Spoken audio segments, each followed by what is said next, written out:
This is the strength exercise for your glute minimus. The glute minimus is our most forward portion of our glute. So if you feel that bony process on the front of the pelvis and you go just behind it, this is your glute minimus, and that goes down to more of the front part of the hip.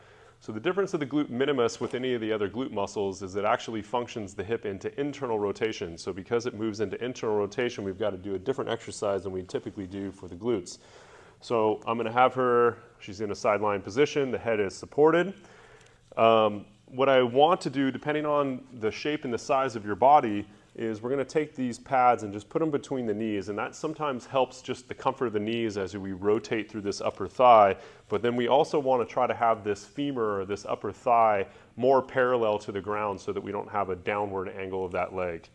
So what we can do is, because again this is like a fan-shaped muscle, we can play with different leg positions or angles as we work through an internal rotation. So the internal rotation is she's going to keep that knee down and she's going to lift that foot up, and again we want to minimize any movement of the pelvis as we work through the hip.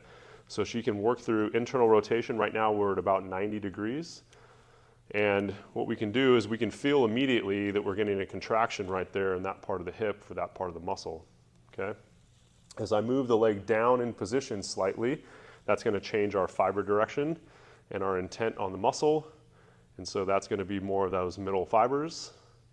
And then if I take the leg down a little bit more and move those pads for her foot, and then she goes into internal rotation, lift, a little bit more difficult to do, right? So she's a little bit tighter in those muscles. Usually when we have less range of motion, sometimes we have less strength and we have less ability to control that portion of the hip.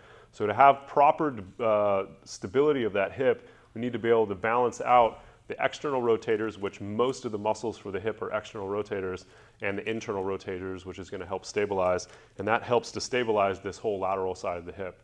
So that's going to be the strength exercise for the glute minimus. Typically we're looking at 20 to 50 reps, 3 sets of that to try to get proper reinforcement of that muscle.